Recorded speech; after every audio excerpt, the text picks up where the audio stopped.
esta mañana, por tu misericordia, por tu bondad, pero sobre todo, Señor, por tus lazos de amor que nos mantienen aferrados a ti, por tu cerco de protección, porque es nuestro muro de salvación. Muchas gracias por este día, Señor, que estamos aquí delante de tu presencia para oír tu santa palabra. Te pedimos que lo que vamos a escuchar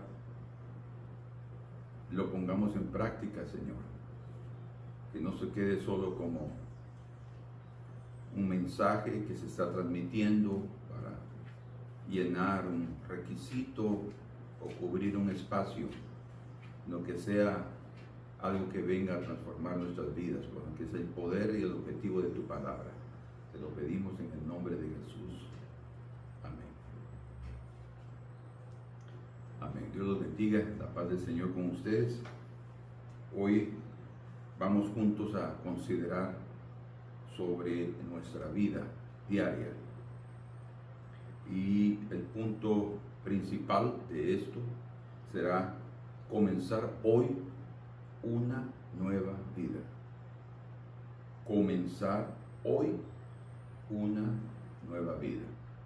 Tal vez ustedes estarán pensando, pero yo ya nací una nueva vida en Cristo Jesús. Sí, ese fue el primer paso de fe y en el cual encontramos la salvación, en el cual vimos la luz y fuimos sacados de las tinieblas y fuimos trasladados al reino del amado Hijo Jesús, nuestro Señor. Pero la transformación es diaria.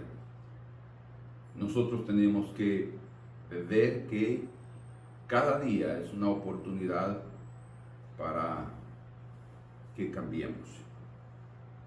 Entonces, podemos comenzar con una pregunta. ¿Es posible iniciar hoy una nueva vida?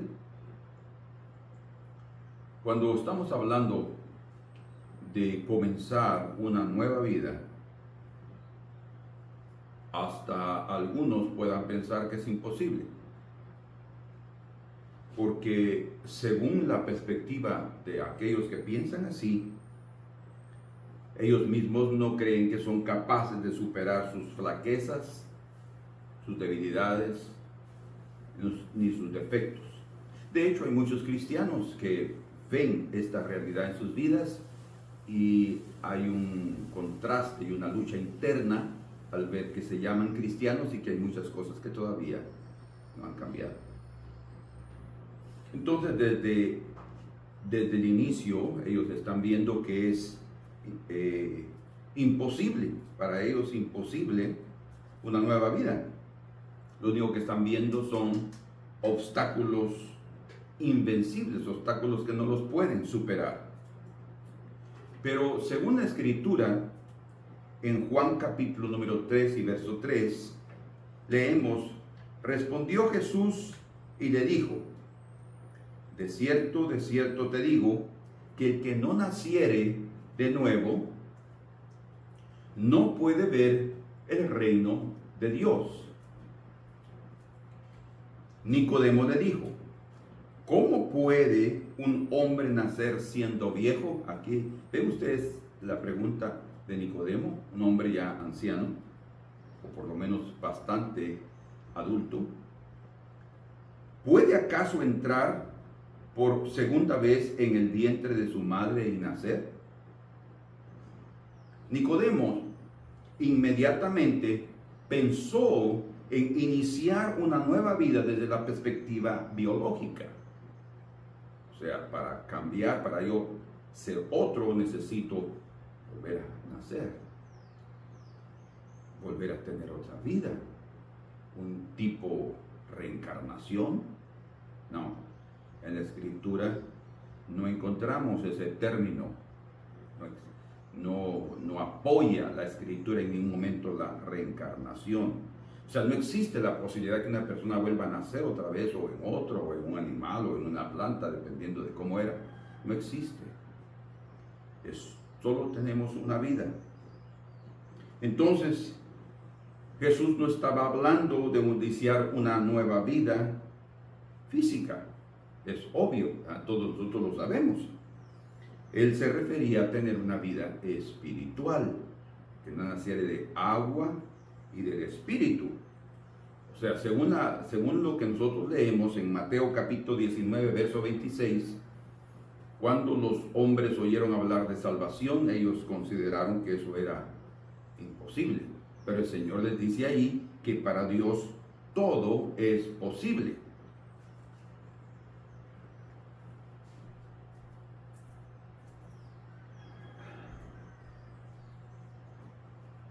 Hasta dejar de ser lo que somos, que es posible. Solo se requiere nuestra voluntad, escuchen, y la intervención también de la voluntad divina. Por eso es que leemos en Juan capítulo 3, versos 5 al 6, que dice, es necesario nacer de agua y del espíritu para poder entrar al reino de Dios. Es necesario nacer para ver, es necesario de agua y del espíritu para entrar. Yo les he explicado ya otras veces que el agua es el arrepentimiento. Por eso es que Juan el Bautista dice, yo vine bautizando en agua para arrepentimiento. No es oír la palabra y simbolizar que esa agua es la palabra. La palabra también o el agua también es símbolo de la palabra de Dios. Por el lavacro de la palabra, dice la Escritura en Efesios. Pero en este contexto se refiere al arrepentimiento. O sea, ahí entra la voluntad humana. Y luego dice que no naciere de agua y del espíritu. ¿Por qué? Porque ahí entra el poder divino, la voluntad de Dios para salvarnos. Primero es la intervención del espíritu, ustedes lo van a entender mucho mejor. Luego el hombre entiende, recibe la luz y se arrepiente. Y entonces el Señor, cuando ve el verdadero arrepentimiento, viene Él y confirma o sella ese entendimiento y esa voluntad, y ahí nacemos de nuevo. Por otro lado, otros creen que una nueva vida requiere de transformaciones radicales y cambios drásticos. O sea, yo necesito cambiar de la noche para la mañana, o de hoy para mañana. Y que ellos han visto, estas personas, que esos cambios son imposibles de realizarlos por sí mismos, y eso sí es cierto. Pero por otro lado, en este sentido, son como incrédulos, manifiestan poca fuerza y también pesimismo. Es imposible, no, yo no voy a cambiar nunca, y aquí es pesimismo y también poca fuerza. Bien, leemos también la Escritura en Proverbios 24, verso 10. Dice, si fueres flojo en el día de trabajo. Fíjense aquí cómo en este libro de Proverbios nos está mostrando que es necesario aplicar fuerza también en nuestro trabajo. Y no está hablando únicamente del trabajo físico, que sí es lo principal aquí, pero ustedes van a ver en el contexto que también se refiere y principalmente a la parte espiritual. Pero siempre necesitamos dar de nuestras energías, tanto físicas, emocionales como espirituales. Y dice, si fueres flojo en el día de trabajo, tu fuerza será reducida. Y dice, libra a los que son llevados a la muerte. Escuchen, salva a los que están en peligro de muerte. Porque si dijeres, ciertamente no lo supimos, ¿acaso no lo entenderá el que pesa los corazones? El que mira por tu alma, él lo conocerá y dará al hombre según sus obras. ¿Qué estamos viendo aquí? O sea, hay momentos que es necesario en la vida aplicar mayor fuerza. En el trabajo lo vemos, el trabajo físico, cualquiera que trabaja en áreas donde tiene que aplicar fuerza, hay momentos en que tiene que aplicar más fuerza, si no, no va a conseguir hacer su trabajo. Más cuando se refiere a aplicar más fuerza, se refiere también e implica prácticamente la voluntad. Yo le ordeno a mi cuerpo, pero eso viene a través de la voluntad. Si no lo hacemos, si no nos esforzamos, será reducida nuestra fuerza. ¿Qué quiere decir eso? Tendremos menos. Y así es, aquel que se esfuerza más, fortalece más sus músculos, hablando físicamente, y tendrá más fuerza. Cada vez que aplica más fuerza, tendrá más fuerza. Pero cuando aquel que no la usa, su fuerza va a ser reducida, es lo que el Señor está diciendo. Al contrario, si la usamos, tendremos más. Y dice, librar a los que están en peligro de muerte. Eso incluye tu propia vida, porque nosotros no nos damos cuenta que en nuestra vida diaria estamos en peligro de muerte. Como Pablo dice, hablando de nosotros como ovejas de Cristo, somos como ovejas llevadas al matadero, dice. Cada día morimos, dice. O sea, nosotros también tenemos que ver que no solamente nuestros prójimos, nuestros hermanos, nuestros familiares que pueden estar en peligro y que nosotros necesitamos ayudarlos, ahí también aplicamos fuerza, pero también tenemos que considerar nuestra propia vida. Cuando nosotros ayudamos a los otros, nos convertimos en el brazo de Dios. Pero negar la ayuda es sinónimo también de esconder el brazo, la fuerza de apoyo. Pero si decidimos, aquí está, escuchen esto, o mejor dicho, si nosotros decimos, no me di cuenta, como él dice aquí, pero ciertamente no lo supimos, no me di cuenta, o sea, no me doy cuenta cuando yo necesito de ayuda, o los otros necesitan de ayuda. No, lo que a veces hacemos, muchas veces en la vida, es como la actitud que tomó el sacerdote y el levita cuando vieron a aquel hombre herido. No solo lo vieron, pero hicieron la vista gorda y pasaron, porque según ellos tenían otros compromisos, o simplemente ese hombre se va a morir, no necesitamos ayudar. No, hay necesidad de dar ayuda, de dar apoyo, de brindar el hombro, y eso no solamente incluye a otras personas, sino también a nosotros mismos. Y decir, por ejemplo, no me di cuenta o no lo supimos, es delante del Señor será considerado como negligencia. ¿Por qué razón? Porque Dios sí mira los corazones, Él escudriña nuestros corazones y conoce nuestra actitud en el momento de la necesidad. Él sabe cómo reaccionamos y nuestra propia conciencia nos lo dice. Entonces, cuando Él mira eso, Él va a juzgar de acuerdo a la situación. Pero otros, por otro lado, no quieren una nueva vida. Esta es una parte muy triste, no quieren una nueva vida. Ellos están prácticamente satisfechos con lo que tienen o con la forma como viven. Como decimos, en el status quo. Creen que es el prójimo que necesita cambiar. Son nosotros que necesitan cambiar. Yo no. Yo estoy bien así. Las exigencias no son para mí, son para los otros y así tendremos paz. Pero la razón es porque estas personas que no quieren cambiar, porque están satisfechas con lo que tienen, entre comillas, es porque ellas tienen miedo de iniciar algo nuevo. Ellas tienen miedo de lo desconocido. Es lo que ellos tienen miedo de no poder controlar las situaciones de la vida. Pero veremos entonces en este mensaje que hay muchas maneras para iniciar una nueva vida. La iniciamos en Cristo Jesús, pero la vida en Cristo es una vida de gloria en gloria, es una vida cíclica y debe ser periódica. Eso quiere decir que nuestros cambios, nuestras transformaciones deben ser constantes siempre y ascendente. No es necesario de anuncios publicitarios para decirnos, ahora es el momento de iniciar una nueva vida. O sea, no necesitamos que nos avise. De hecho, sí existen avisos, sí existen señales, pero no estarán ahí tan a la vista, sino que el Señor mismo nos mostrará y nosotros tendremos que ser sensibles para percibir. Él nos va a dar una señal, como una pequeña nube, como la nube que vio o que anunció el profeta Elías cuando dijo que había lluvia. Va a venir lluvia, le dijo a Acab, ¿verdad? Y cuando él sube al monte Carmelo a orar, que es el monte que estaba, o está, mejor dicho, geográficamente colocado enfrente del mar Mediterráneo, él subió a orar y estaba de rodillas y le dijo a su siervo, ¿qué ves? No veo nada, dice. Después la segunda vez, después de orar, ¿qué es lo que ves? Y entonces el siervo dijo, veo una pequeña nube como el tamaño de la mano del hombre. O sea, esa fue una pequeña señal que se inició, vean ustedes esto, y esa pequeña nube traería la lluvia que el pueblo, todo el pueblo necesitaba para reverdecer la tierra, traer vida. Y entonces ahí es donde Elías le dice a su siervo, va acá y avísale que viene gran lluvia. Una pequeña nube, una pequeña señal anunciando una gran lluvia, ¿verdad? Algo que va a traernos nueva vida.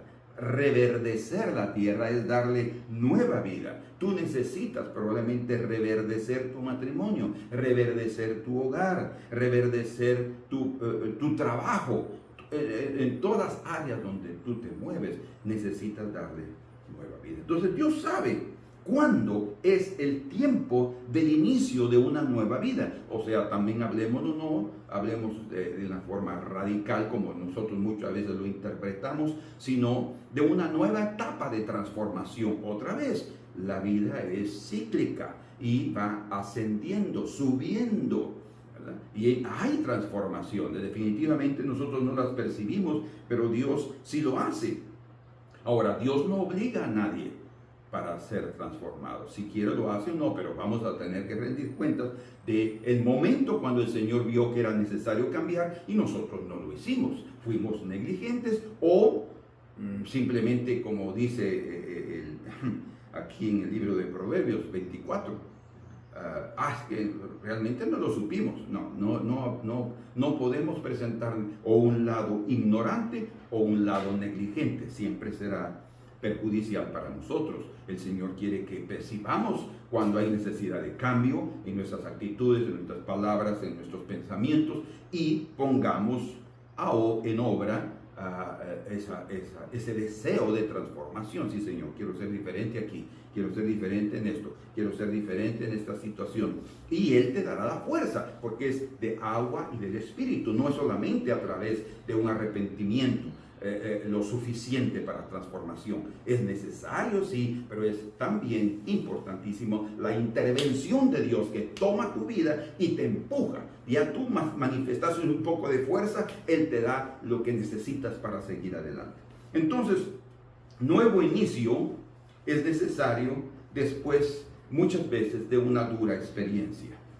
A veces nosotros necesitamos situaciones difíciles, por eso es que vivimos situaciones adversas muchas veces en la vida, y cada año, cada mes y cada vez tenemos un problema y decimos, pero ¿por qué no se acaban los problemas para mí? Porque todas esas situaciones, problemas, enfermedades, accidentes, muerte, falta de trabajo, falta de dinero, falta de sentimientos, en fin, todo eso viene para traerte cambios a tu vida, para traerte una nueva etapa, una transformación de vida. En el Salmo 138, en el verso número 3, David testifica que el día que él clamó al Señor, él fue oído. Escuchen esto. ¿Por qué clamó? Necesitaba de ayuda. Estaba en un momento difícil. Cuando nosotros vamos y acompañamos ahí lo que dice en el Salmo 138, veremos, dice,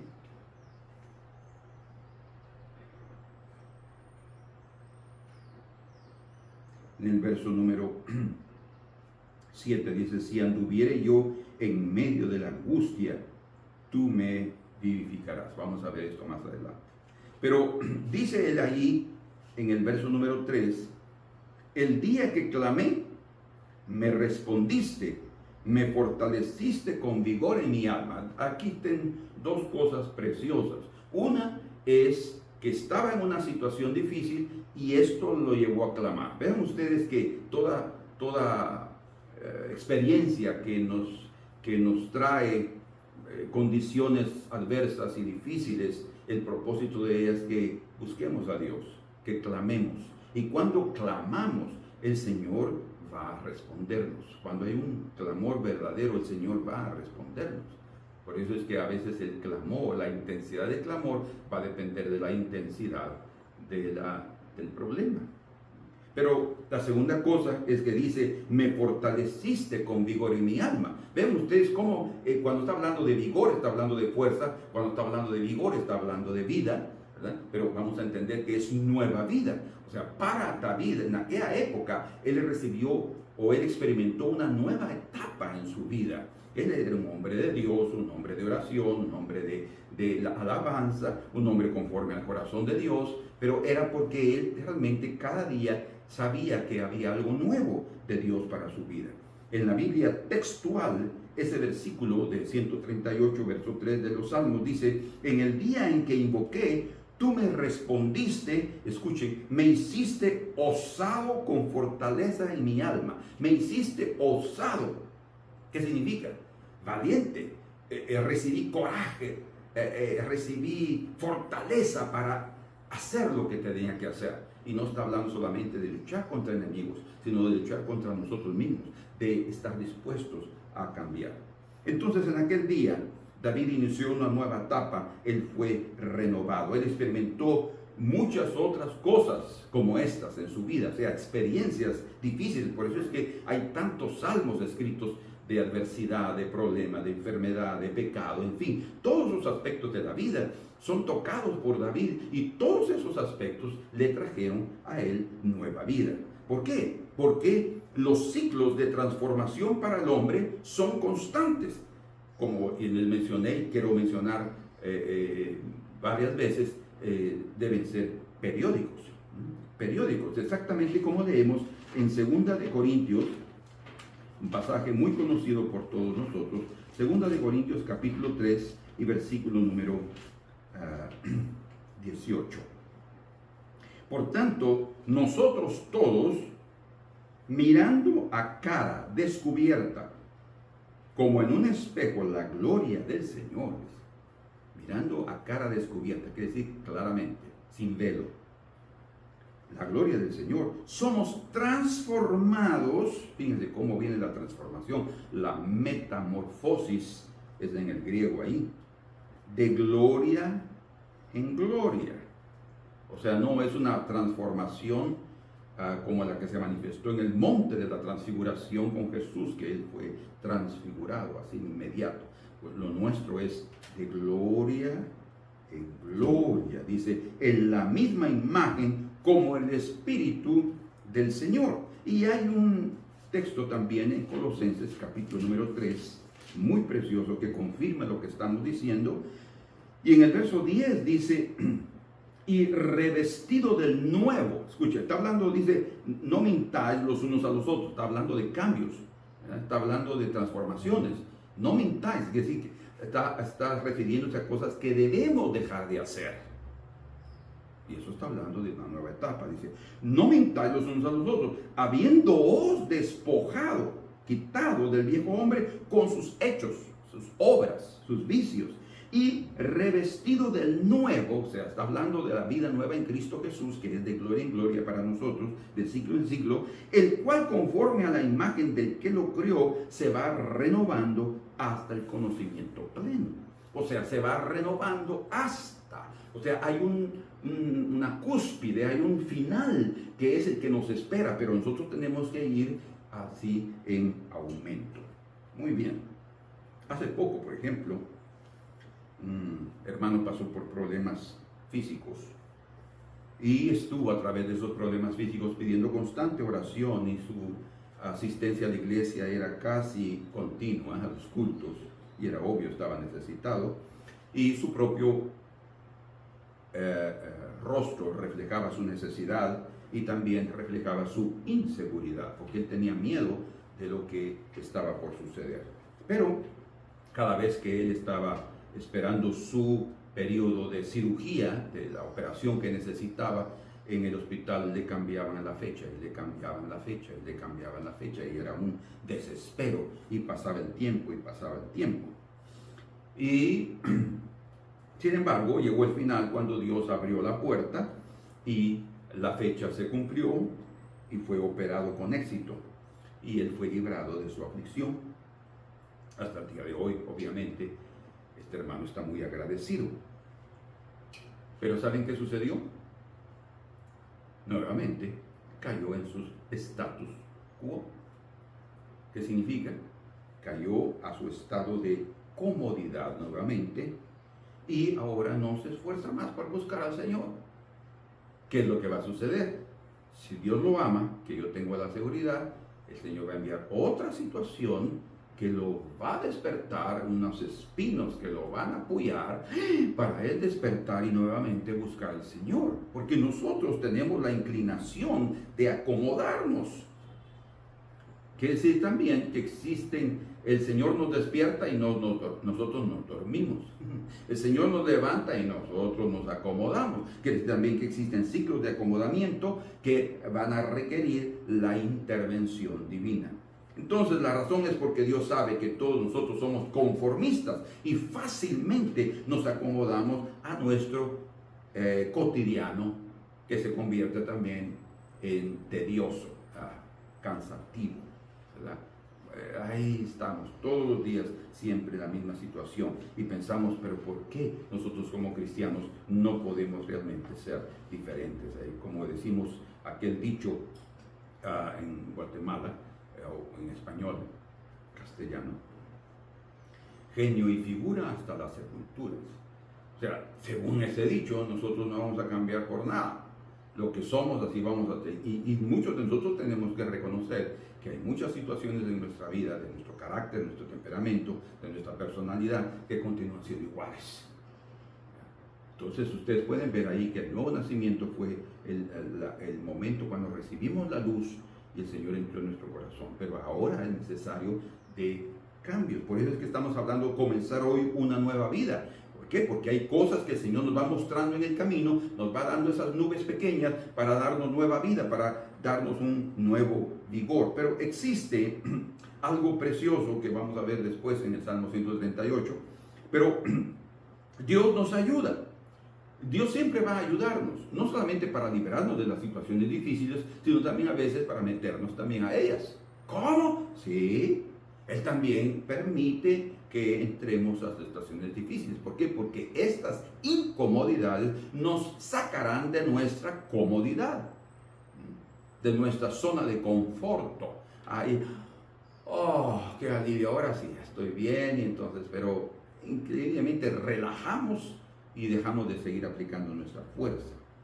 Él nos incomoda un poco nuestro cotidiano con pequeñas o grandes tribulaciones o problemas, las cuales tampoco hemos aprendido a ver de la forma adecuada. O sea, cada situación incómoda, cada problema, cada enfermedad, cada situación de prueba que nosotros decimos, ay, otra vez estas sesiones. No hemos aprendido a verlas adecuadamente, como ellas siendo parte del proceso de transformación. O sea, cada situación difícil que viene, siempre nosotros pensamos, ay, otra vez, pero Señor, ¿por qué? Y ahí nos afligimos. No, eso es una evidencia clara de que no hemos aprendido, oiga, no hemos aprendido a ver cada incomodidad como parte del proceso de transformación. Cuando aprendamos, vamos a tener otra actitud y vamos a tener otra forma de verlo. Al contrario, siempre las hemos visto como extrañas cosas sucediendo a nosotros los escogidos. Como dice en Santiago, capítulo 1 y verso 2. Hermanos míos, escuchen, Santiago 1:2. Hermanos míos, tened por sumo gozo cuando os halléis en diversas, o seáis encontrados en diversas pruebas.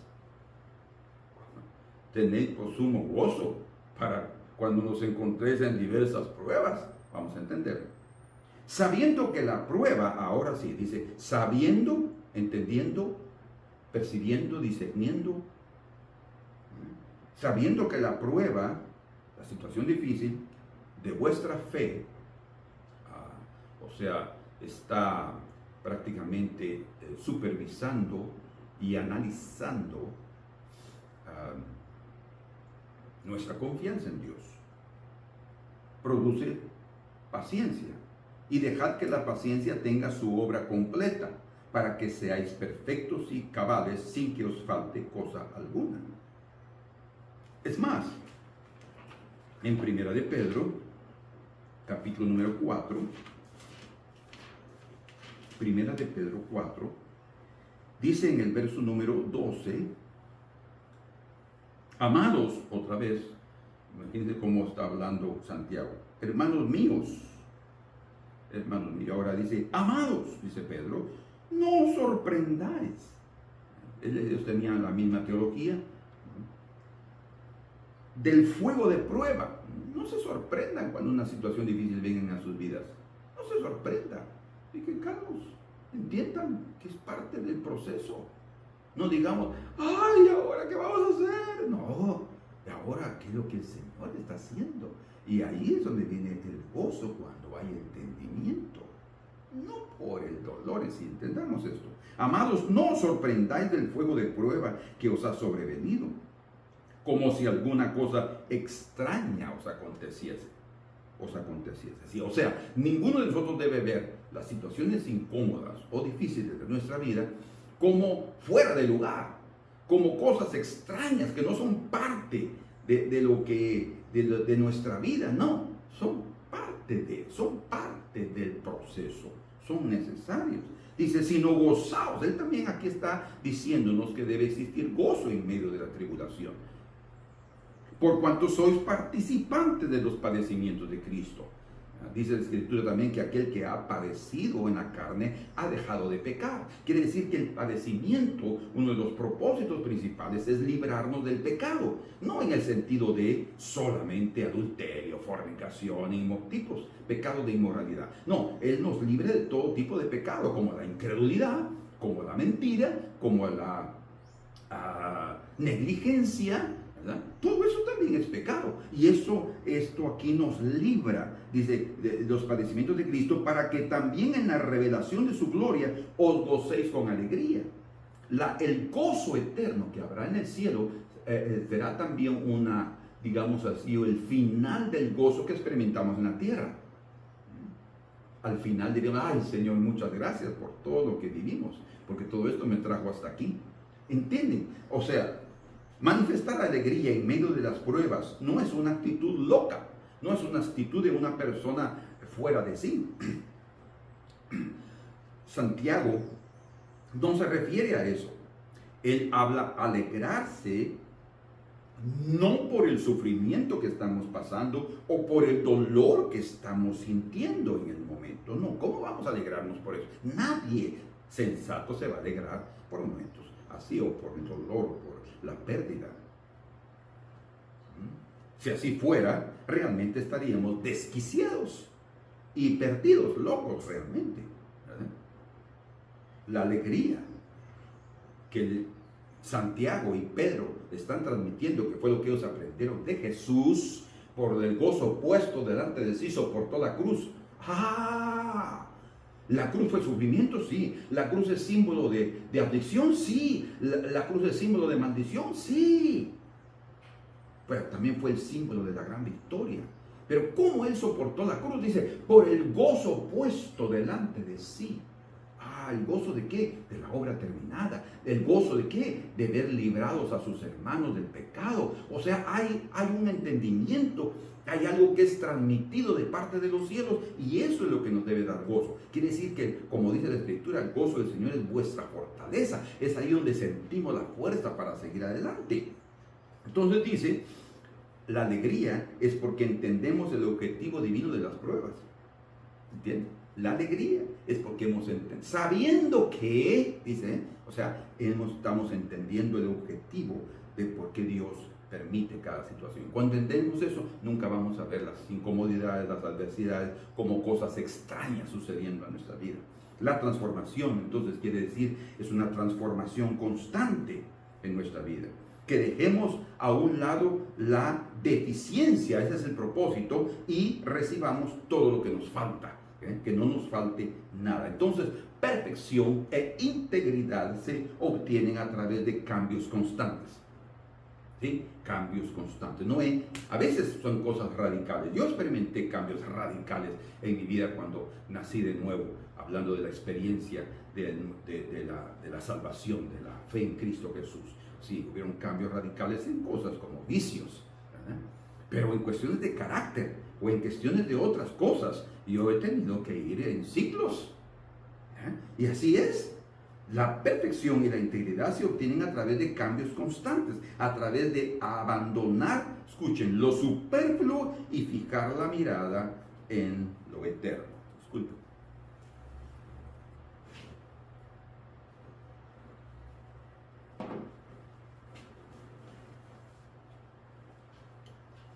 El propio David termina el Salmo 138 con mucha esperanza.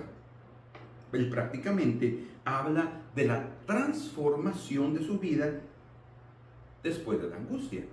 Él ve que algo fue cambiado, hay algo nuevo. Y como estamos diciendo, comenzar hoy una nueva vida es el título de nuestro mensaje. Tú vas a tener que comenzar hoy una nueva vida. ¿En qué? En las cosas que el Señor te está hablando, en las cosas que necesitas abandonar y que han sido superfluas, o sea, no son de importancia en la vida, pero nos hemos acomodado allí. Es necesario cambiar, es necesario tomar una decisión. Y si invocas al Señor, Él te va a dar la fuerza para seguir adelante.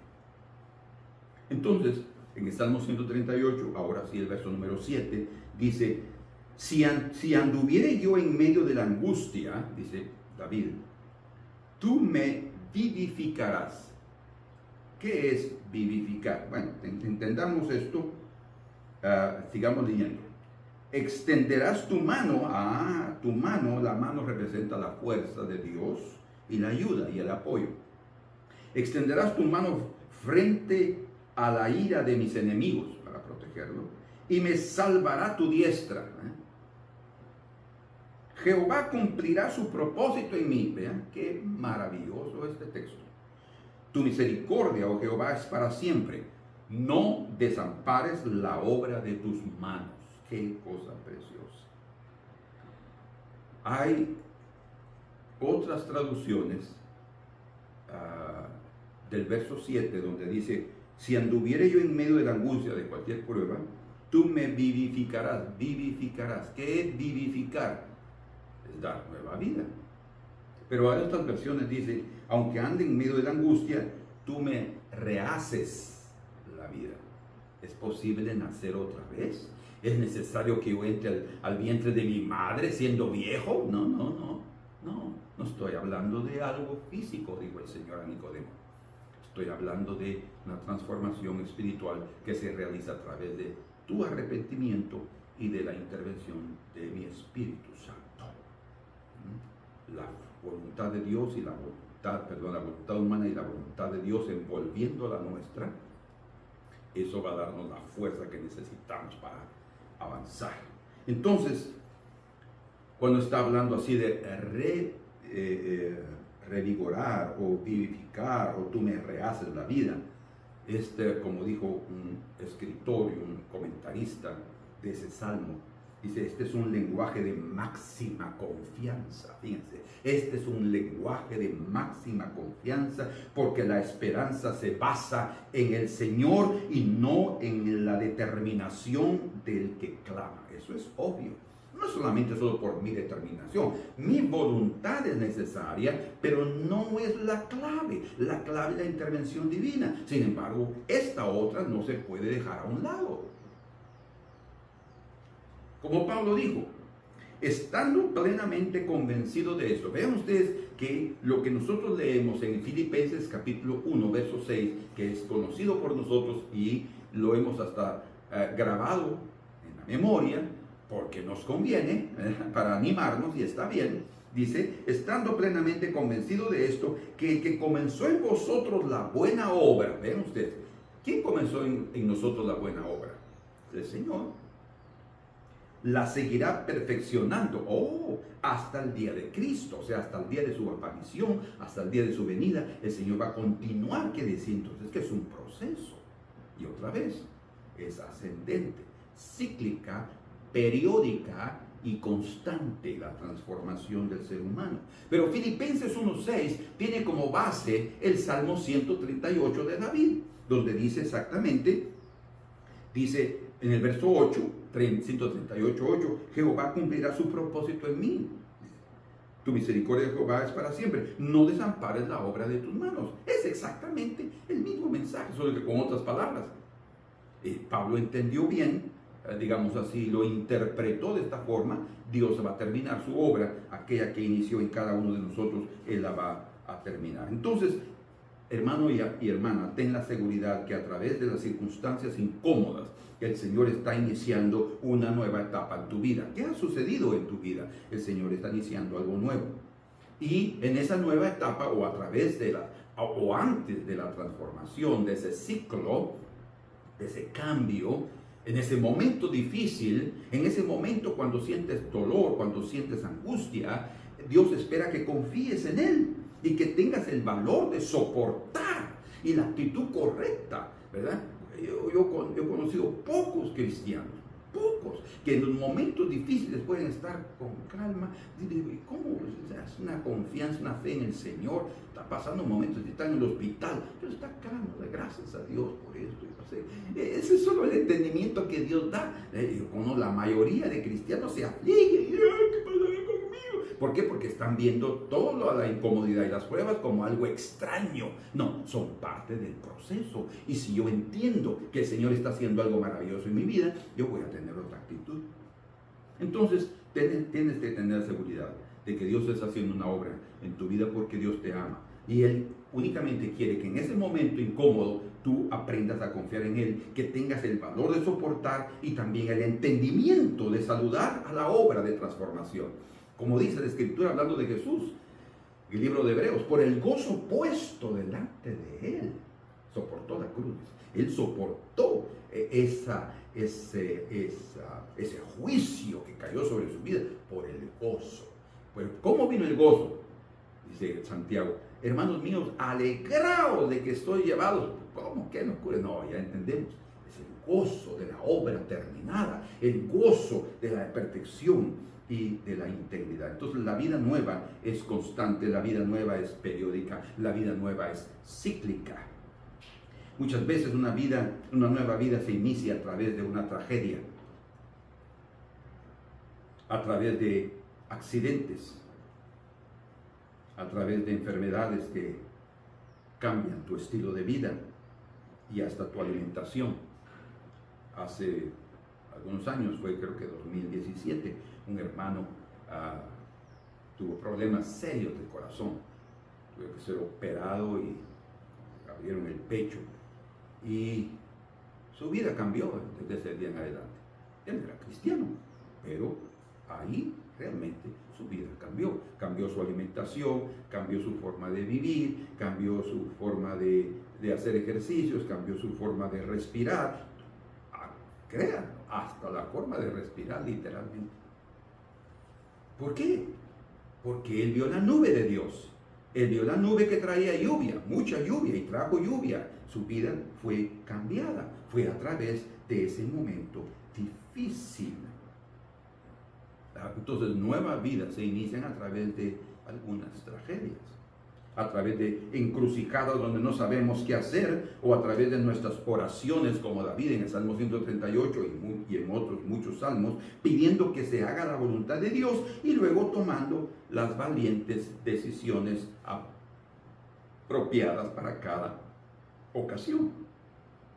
Por ejemplo, cuando nosotros salimos de Guatemala para venir al Brasil hace 27 años ya pasaron, nosotros no sabíamos lo que nos esperaba. Pero llegamos aquí con la seguridad de que era la voluntad del Señor. Eso sí.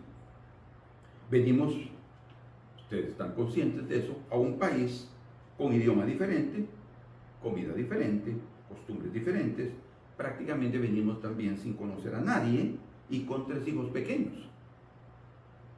Dejamos todo. Fue una aventura, digámoslo de esa manera, muy arriesgada desde la perspectiva humana.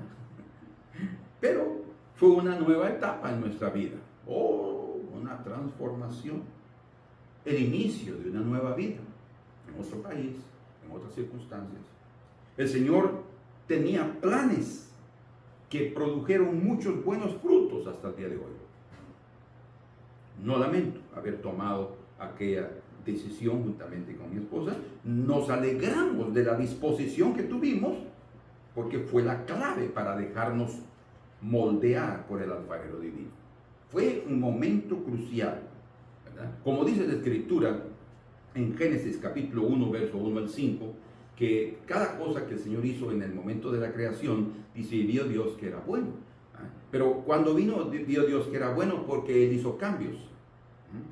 Él hizo cambios. Cuando Él hizo cambios, dice, vio Dios que era bueno. Todo lo que el Señor va a ser bueno. Dice la Escritura, la tierra estaba desordenada y vacía. Fíjense, era necesario un cambio, era necesario una acción. Lo que el Señor está mostrando con esto es que Él va a intervenir. Qué precioso. Y las tinieblas estaban sobre la faz del abismo. Las tinieblas tenían control de la tierra. Y el Espíritu de Dios, vean ustedes qué precioso esto, se movía sobre la faz de las aguas. En medio del caos, en medio del desorden, en medio de un lugar vacío, digamos así, ¿verdad? O sin forma, como dice el hebreo, el Espíritu de Dios estaba ahí. Y dice ahí, se movía sobre, estaba sobre la faz de las aguas. Y las aguas en la Escritura nos habla de multitudes, o sea, de personas. El Espíritu de Dios, cuando en las personas existe un caos, existe tiniebla, no saben qué hacer, están en una gran confusión, su vida es un desorden. El Espíritu de Dios se está moviendo sobre esas aguas. Vean ustedes, o sea, la intervención del Espíritu es la primera, la van a entender mejor. Y dijo Dios, sea la luz. ¿Verdad? Después de que el Espíritu se mueve sobre las aguas, sobre las multitudes, sobre las personas, hay una orden divina que dice, haya entendimiento. Sea la luz. Y fue la luz, dice. Y dice luego, en el verso número 4, y vio Dios que la luz era buena. O sea, lo que está diciendo es el cambio, no es que Dios hasta en ese momento haya percibido eso. No, es para que nosotros entendamos. Dice, y vio Dios que la luz era buena y separó Dios la luz de las tinieblas. O sea, todo cambio, toda transformación va a traer también una separación. Separar luz, tinieblas, separar tierra, agua, separar tierra del cielo y separar, ¿verdad? Cada situación, la separación. O sea, cuando nosotros entramos a una transformación de vida, a algo nuevo, a un ciclo que hemos experimentado, que hemos entendido y que hemos visto la necesidad de transformación, ¿qué va a suceder? Nos vamos a separar, vamos a abandonar algo que estamos haciendo para entrar a otro ambiente y con otras personas, digamos de esa manera. Y llamó Dios a la luz día y a las tinieblas llamó noche, y fue la tarde y la mañana un día, un nuevo día, una nueva vida, una nueva etapa, el primer paso que se hizo para el ambiente preparado para el postrer Adán. Entonces, en el primer día de la creación, Dios ordenó que hubiera luz. Y esto dio el inicio al primer día. O sea, el primer paso entonces en el caos, o el primer paso del caos al orden, es la luz. Pero la luz viene después del mover del Espíritu Santo sobre cada vida. En otras palabras, vean ustedes qué precioso esto. El Espíritu Santo es como un dron. No me siento bien, pero para que ustedes compararlo así, pero es más o menos, la Escritura dice que el Espíritu de Dios se movía sobre la faz de las aguas, como los drones que nosotros conocemos, solo que el Espíritu Santo, Él es omnipresente, Él no está limitado a un solo lugar, porque es el Espíritu de Dios, es Dios mismo. Entonces, el Espíritu de Dios moviéndose sobre las aguas es como un dron que va y ve la condición, escuchen esto, de una vida, de una familia, de una iglesia, de una nación. Él ve la condición desfavorable, la condición de caos, de tinieblas, y lo informa, envía la información directamente para el Señor. Dice la Escritura en Romanos capítulo 8, versos 26 y 27, que el Espíritu de Dios intercede por nosotros con gemidos indecibles y lo hace conforme a la voluntad de Dios. ¿Por qué? Porque Él conoce a Dios. Y dice la Escritura también ahí que Dios recibe lo que el Espíritu hace, porque Él conoce lo profundo de Dios. Nosotros de hecho también sabemos lo que dice en 1 Corintios capítulo 2, versos 10 al 11, hablando que es el espíritu del hombre que conoce al hombre, así como el Espíritu de Dios conoce la profundidad de Dios. ¿Por qué? Porque es Dios mismo. Entonces, cuando Él ve la condición de una vida, Él la informa al Señor. O sea, digámoslo de esa manera, es para que nosotros lo entendamos, pero es la unidad divina.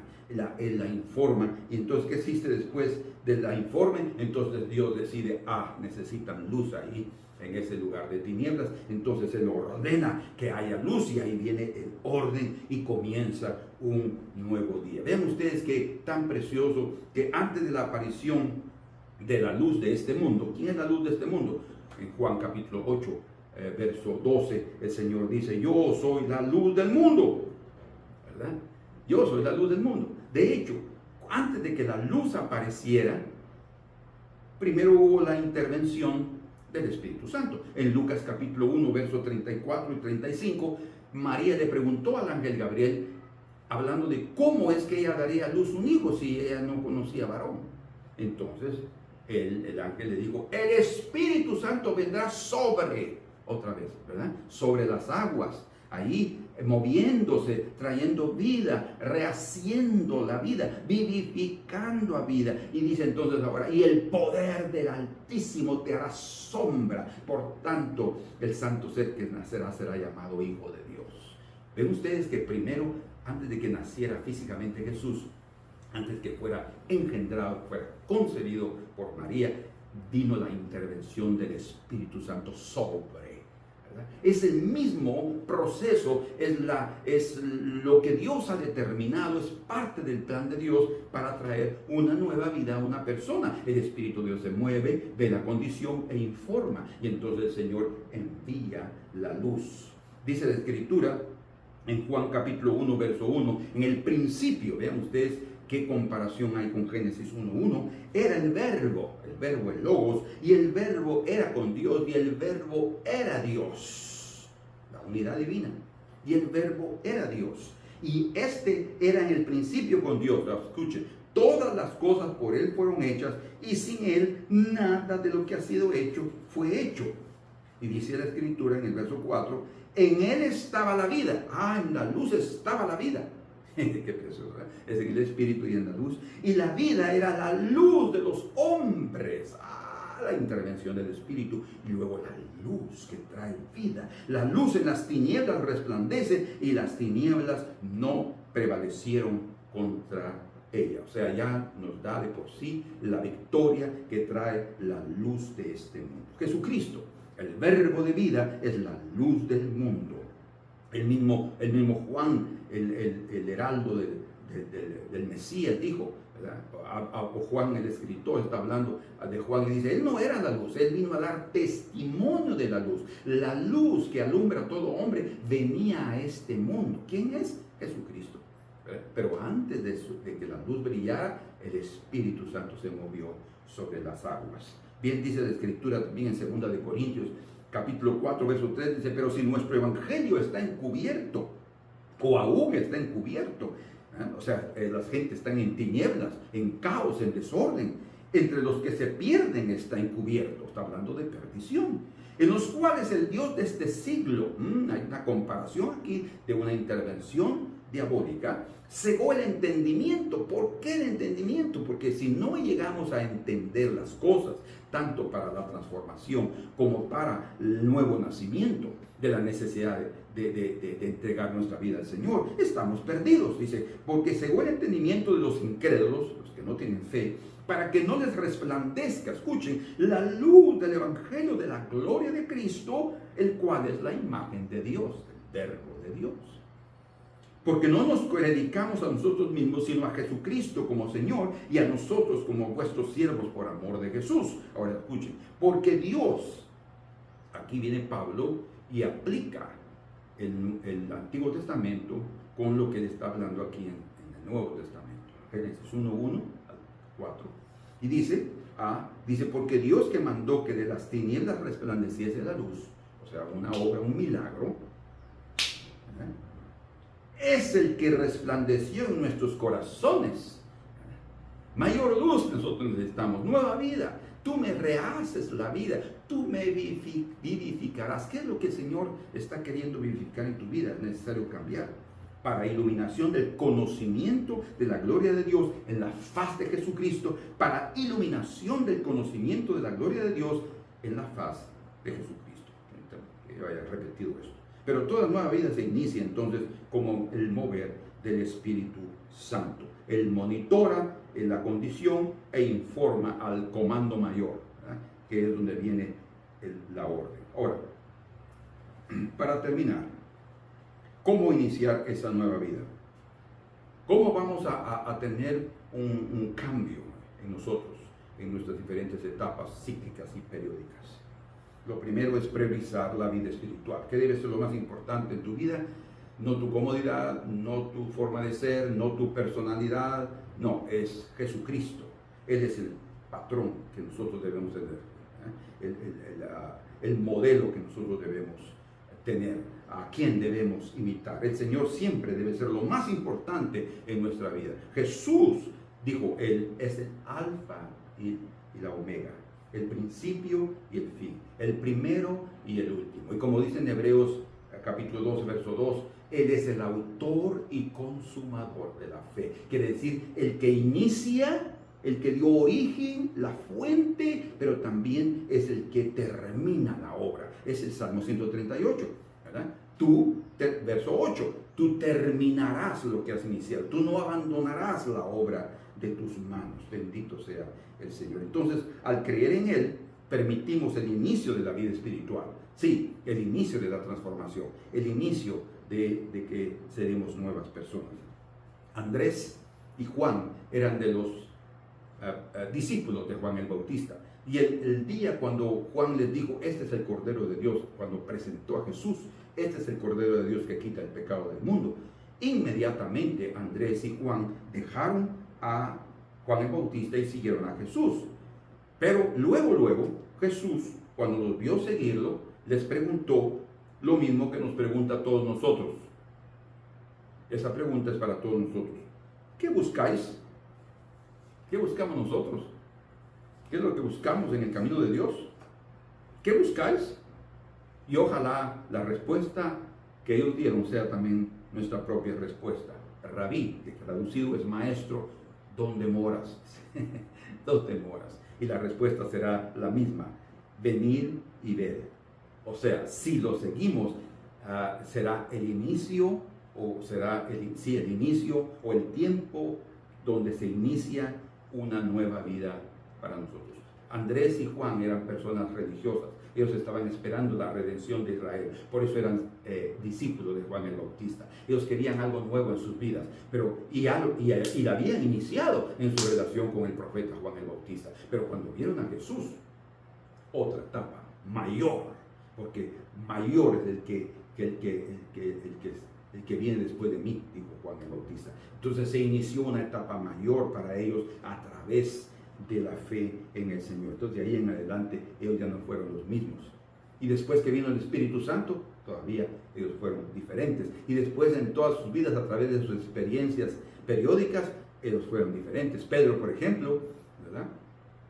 Podemos ver que cuando él está caminando sobre las aguas, la primera vez él se hunde, ¿verdad? Y él tiene miedo. Y el Señor le dice, hombre de poca fe, ¿por qué dudaste? Pero él comenzó a tener experiencias espirituales, tanto que después de ser lleno del Espíritu Santo y a estar ministrando por la dirección del Señor en su vida, y él está preso, dice en Hechos 12, que habían matado a su hermano Andrés, y Herodes pretendía matarlo a él también, pero esa noche él dormía profundamente en medio de soldados, con cadenas. ¿Cómo es que él dormía tan tranquilo sabiendo que le iban a matar el siguiente día? Es el Señor, nos va llevando de transformación en transformación, tanto que cuando el ángel lo despierta y se le sueltan las cadenas, él estaba pensando que era un sueño, y pensó lo mismo hasta que salió y se encontró en la calle, hasta que le dio el sereno de la madrugada. Entonces él se dio cuenta que no era una visión, sino fue una experiencia legítima. ¿Cómo es que llegó a eso? El crecimiento. Hermanos, él tenía también problemas de adaptación para con los gentiles. El Señor fue usado, él usó a Pedro para hablarles a los gentiles. ¿Verdad? Ya había Felipe usado para hablarle a un eunuco en el capítulo 8, y en el capítulo 10 de Hechos el Señor usa a Pedro para hablarle a Cornelio y su familia. ¿Verdad? Pero él tenía preconceptos, le fue difícil, pero él lo superó. O sea, el Señor quiere llevarnos. Ahora, ¿cómo percibir el tiempo del cambio? Y aquí vamos a ver esto. En los tiempos difíciles, cuando nos faltan fuerzas, cuando el corazón está abatido y triste, Dios abre la puerta del cambio. Dios está a punto de hacer un cambio en tu vida y es lo que tú tienes que ver. Cuando estamos de luto, hemos perdido a alguien, o con problemas familiares serios, cuando pensamos que no hay solución, es el momento cuando Dios abre la puerta del cambio. Como dice exactamente en el libro de Oseas, vean ustedes ahí qué preciosa es esta palabra. Oseas, capítulo número 2 y verso 15, dice, y le daré sus viñas desde allí. O bueno, pero he aquí, verso 14, yo la atraeré y la llevaré al desierto, un momento difícil, y hablaré a su corazón. Ahí está, cuando somos tomados por conciencia y por la necesidad de nuestra vida. Dice, y le daré sus viñas desde allí. O sea, el Señor quiere, aún estando en momentos difíciles, quiere darnos la viña, quiere decir el gozo, el disfrutar de la vida. Y el valle de Acor por puerta de esperanza. El valle de Acor fue donde se realizó la rebelión de Acán, cuando él robó, ¿verdad? Pero el valle de Acor está hablando de problemas, está hablando de rebelión, de dificultades. Pero dice ahí, y el valle de Acor le daré de sus viñas desde allí, y el valle de Acor, el valle de problemas, por puerta de esperanza. Dios abre una puerta de esperanza en los momentos difíciles, en los problemas conyugales. Si están desesperados y angustiados, con un corazón endurecido por tanta dificultad, es tiempo que Dios abra una puerta de esperanza, de cambio. O con problemas de trabajo, o propiamente en el trabajo, no solo problemas con el trabajo, sino en el trabajo, cuando te están demandando más resultados y sientes mucha presión y no obstante no miras ningún retorno financiero, te demandan pero no te están aumentando de salario, es el momento que Dios abre la puerta de esperanza. Tenemos que tener la seguridad, mis amados hermanos, que a través de esas circunstancias incómodas, que el Señor está iniciando una nueva etapa en nuestra vida. Y Él espera otra vez que confíes en Él y que tengas el valor de soportar y el entendimiento para percibir que la luz que trae transformación está ya brillando sobre ti. La vida es constante, la nueva vida es constante, periódica y cíclica. Bueno, yo tengo mucho más que decirles aquí, pero yo voy a terminar aquí. José, el hijo de Jacob,